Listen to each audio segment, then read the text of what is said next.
सभी को जय मसीह। और आज हम पढ़ेंगे पहला तीमुथियुस उसके 2 अध्याय उसकी 9 आयत से पढ़ेंगे। और आज का हमारा टॉपिक है श्रृंगार क्या करना चाहिए।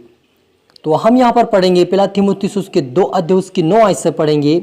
वैसे ही स्त्रियां भी संकोच और संयम के साथ सुहावने वस्त्रों से अपने आप को संवारे, ना कि बाल गूंथने और सोने और मोतियों और बहुमूल्य कपड़ों से, पर भले कामों से, क्योंकि परमेश्वर की भक्ति करने वाली स्त्रियों को यही उचित भी है। हालेलुया। हम प्रार्थना करें। धन्यवाद मेरे ईश्वर राजा, प्यारे पिता परमेश्वर, आज के वचन आज के कलाम से मेरे पिता हर एक से बात कर प्रभु जी। आपके बेटा बेटी जितने देख रहे प्रभु जी, आज के वचन से पिता इस वचन के अनुसार चलने वाले बने, इस वचन के अनुसार पिता अपने कार्य को करने पाए पिता। और प्रभु इन वचनों को प्रभु इन हर एक से बात करो, इनके जीवन में सुगुना फैलाए प्रभु जी, ताकि दिखावटी ना हो प्रभु, लेकिन आपके वचनों के अनुसार सुसज्जित होकर आपके वचन के अनुसार चलने वाले तेरे स्वर्ग राज्य में प्रवेश करने वाले बने। आपके बेटा बेटी से आज के वचन से बातें कर, आशीष कर, ब्लेस कर। पवित्र आत्मा आप मेरे मुख से होकर बोले और सभी को तेरा आत्मा सौंपता मेरे ईश्वर राजा। ये प्रार्थना दुआ यीशु तेरे मीठे मधुर नाम से मांगते हैं, आमीन। तो मेरा जी जो पहला तीमुथियुस उसके 2 अध्याय उसकी 9 आयत से हमने पढ़ा कि वैसे ही स्त्रियां भी संकोच और स्वयं के साथ सुहावने वस्त्रों से अपने आप को संवारे, ना कि बाल गूंथने और सोने और मोतियों और बहुमूल्य कपड़ों से, पर भले कामों से, क्योंकि परमेश्वर की भक्ति करने वाली स्त्रियों को यही उचित भी है। स्त्री को चुपचाप पूरी अधीनता से सीखना चाहिए। हालेलुया। मेरे अजीजों, यहाँ पर स्त्री के बारे में प्रभु यीशु मसीह का जो वचन है, तीमुथियुस जो परमेश्वर का दास जो तीमुथियुस पौलुस प्रेरित हैं, वो पौलुस प्रेरित जो है तीमुथियुस कलीसियाओं को लिखता है कि स्त्रियां को क्या करना चाहिए, संकोच के साथ स्वयं के साथ सुहावने वस्त्र पहनना चाहिए और अपने आप को मोती और बहुमूल्य कपड़ों से नहीं, पर भले कामों से हमें परमेश्वर की महिमा करना चाहिए। मेरे अजीजों, आज मनुष्य क्या कर रहा है कि दिखावटी श्रृंगार के बारे में तो नहीं बताते, लेकिन पूरी रीति से श्रृंगार उतारने के लिए बोलता है। और वचन यहाँ पर बोलता है कि दिखावटी ना करे। मेरे अजीजों, यदि आप दिखावटी का मतलब ये होता है मेरे अजीजों कि यदि हमें जो स्त्रियां हैं उसे थोड़ा थोड़ा पहनना चाहिए, वो पूरी तरह से अपने जीवन से नहीं उतारना चाहिए, क्योंकि हमारा जो भारत का कल्चर है उसमें हम हर एक को श्रृंगार करते हुए देखते हैं और वे दिखावटी करते हैं। वो क्या करते हैं, अधिक से अधिक लिपस्टिक लगाते हैं, अधिक से अधिक मेकअप करते हैं और अधिक से अधिक सोना चांदी पहनते हैं। इसी के कारण परमेश्वर वहाँ कहता है कि तुम दिखावटी श्रृंगार ना करो, लेकिन सुहावने वस्त्र के साथ, सुहावने वस्त्र और बाल ना गूंथने और ना कोई बाल गूंथने और सोने और बहुमूल्य मोतियों से और कपड़ों से नहीं, पर भले कामों से परमेश्वर को प्रसन्न करें और भक्ति आराधना करें।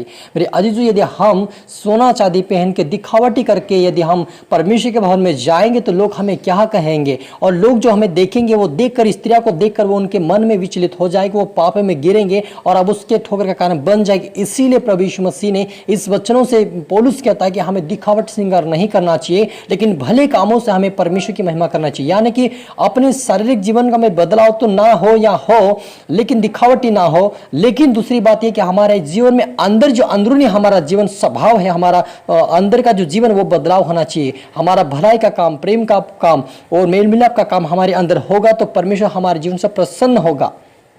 क्योंकि बहुत सारे लोग क्या कर रहे हैं कि पहले कहते कि कोई इस प्रकार के दास भी है कि तुम यदि श्रृंगार नहीं उतारोगे तो हम बपतिस्मा नहीं देंगे। कोई कहता कि तू यदि लिपस्टिक लगाएगी और श्रृंगार के साथ आएगी तो हम प्रभु भोज नहीं देंगे। लेकिन उनको यह नहीं पता है कि प्रभु किस बारे में कहता है। मेरे अजीजों, यहाँ पर मुझे प्रभु इसी बारे में कहता है कि दिखावटी ना करे, क्योंकि यदि हम अधिक से अधिक पहन कर जाएंगे परमेश्वर के भवन में, अधिक से अधिक मेकअप करके जाएंगे, हम किसको दिखा रहे हैं? हमें लगता है कि हम मनुष्य को दिखा रहे हैं। इसीलिए परमेश्वर कहता है कि दिखावटी ना करे। हमें परमेश्वर को जो जैसा हमारा परमेश्वर का कहता है कि हमारा जैसा जीवन है वैसा हमें रहना चाहिए। ये वो नहीं कहता परमेश्वर कि तुम मेकअप ना करे, लेकिन वो दिखावटी ना करे। यदि हम दिखा रहे कि मैं इतनी सुंदर हूँ, मैं इसको दिखाऊं, मैं उसको दिखाऊं, मैं इतना अच्छा पहन के जाऊंगी, मैं ये बताऊंगी, तो क्या कर रहे हैं? हम मनुष्य को दिखा रहे कि यदि हमारे जीवन में परमेश्वर के प्रति भक्ति और हम यदि परमेश्वर के सुहाने वस्त्र पहन कर जाएंगे, परमेश्वर की इच्छा अनुसार हम चलेंगे तो परमेश्वर हमारे से प्रसन्न होगा। हम दूसरों के ठोकर कारण नहीं बने, क्योंकि यीशु मसीह का जो ठोकर खिलाएगा उसके गले में चक्की का पाट बांध कर उस समुद्र में डालने से अच्छा है। तो मेरे अजीजों, ठोकर कारण यही कि हम दिखावटी ना करें, अपने आप को चेहरा बनाए ना, उसको जो है वो तो है, लेकिन हमें बनाने की आवश्यकता नहीं कि हम अधिक से अधिक उसको अच्छा सुंदर बनाएं और वो परमेश्वर के विरुद्ध में पाप करें।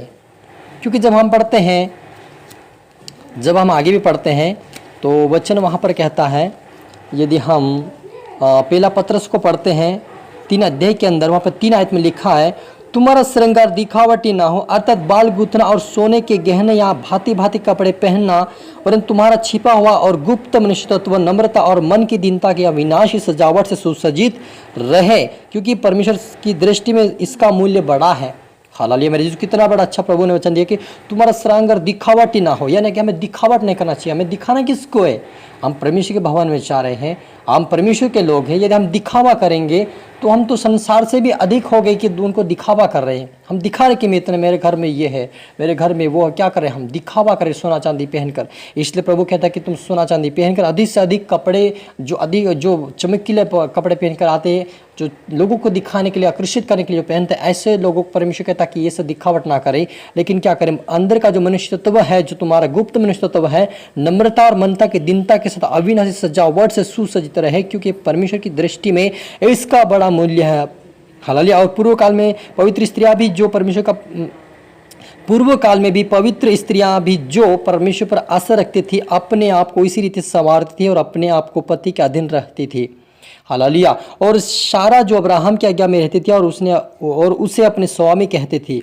हालेलुया। मेरे आज जो सारा के बारे में बताया कि सारा वो जो थी दिखावट नहीं करती थी, वो सोना चांदी पहनकर लोग के बीच में नहीं जाती थी, वो अपने चेहरे को अधिक से अधिक वो मेकअप नहीं करते थे, क्योंकि वो अपने पति के अधीन रहते थे। ये पति कहता था कि इतना तुम्हें नहीं करना है, प्रभु के अधीन हमें रहना है, तो वो सीखकर उसका आदर करते थे और उसको स्वामी कहते थे। लेकिन आज की जो स्त्रियां हैं ऐसा नहीं करती, वो अपने पति की बात को भी छोड़कर वो अपने अधिक से अधिक श्रृंगार करती हैं, सोना चांदी पहनती हैं, अधिक से अधिक वो मेकअप करती है, दुनिया को दिखाती है। ऐसी स्त्रियों को परमेश्वर यीशु मसीह का वचन कहता है कि तुम्हें श्रृंगार दिखावटी ना करे। मेरे आज यदि आप दिखावट कर रहे हैं, आप अधिक से अधिक श्रृंगार कर रहे हैं, तो आप सावधान हो जाए, परमेश्वर आपसे लेखा लेगा। यदि आपके कारण कोई पाप में गिर गया आपको देखकर, तो वो आपसे परमेश्वर लेखा लेगा, आप और मुझसे लेखा लेगा। क्योंकि हम यदि परमेश्वर के वचन को तोड़फोड़ करके हम आगे बढ़ेंगे, दिखावट करेंगे, तो हमें परमेश्वर उसका दंड देगा।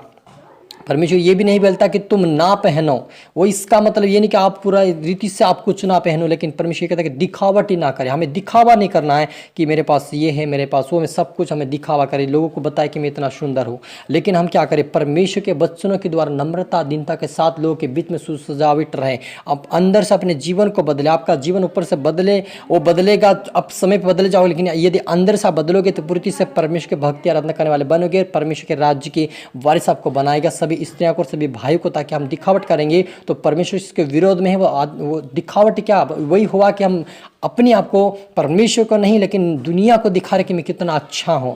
और ये परमेश्वर नहीं चाहता कि हम दुनिया को दिखाएं, लेकिन हम क्या करें? परमेश्वर के आत्मिकता में बढ़े, वचनों में बढ़े, पवित्रता में बढ़े, ताकि परमेश्वर के राज्य की वारिस बने। यदि हम जितना भी अच्छा कपड़ा पहन ले, कितना भी मेकअप कर ले आप, और यदि आपके अंदर स्वभाव और जीवन का सुधरना नहीं है, आप परमेश्वर के विरुद्ध में चल रहे हैं, तो आपको कोई भी प्रतिफल नहीं दे सकता। परमेश्वर मसीह आपको दंड देगा। इसलिए आप और मुझे यदि परमेश्वर को प्रसन्न करें तो उसकी आराधना, उसकी भक्ति करें, उसके वचनों पर चले, ताकि उसके स्वर्ग राज्य के हम वारिस बन सके।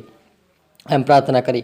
धन्यवाद मेरे ईश्वर राजा प्यारे पिता परमेश्वर, आज के वचन, आज के कलाम से मेरे पिता हर एक से बातें कर, अपनी बुद्धि, अपना ज्ञान, अपनी समझ दे मेरे पिता। आपके बेटा बेटे जितने देख रहे सुन प्रभु, आज के वचन से आशीष होने पाए, तेरी आत्मा तेरी सामर्थ्य से भरकर आपकी आराधना भक्ति करने वाले बने। और आपकी बेटी जितने भी पिता जो देख रहे पिता, सुने पिता, उनकी जो इस वचन को सुनकर पिता वो दिखावट ना करे, लेकिन तेरी इच्छा के अनुसार, तेरे वचन के अनुसार चलने पाए, और सुसज्जित रहे मनुष्य तत्व में और आत्मा में और वचनों में बढ़ने पाए, आपकी राज्य की वारिस में आशीष पे बरकत पाए। सुना दे मेरे ईश्वर राजा, हरि को आराधना सौंपते मेरे पिता। प्रार्थना सुना, आशीष किया, धन्यवाद मेरे ईश्वर राजा। प्रार्थना दुआ यीशु तेरे मीठे मधुर नाम से मांगते हैं, आमीन। तो मेरा जी जो आप सभी को गॉड ब्लेस यू ऑल, और सभी को जय मसीह की।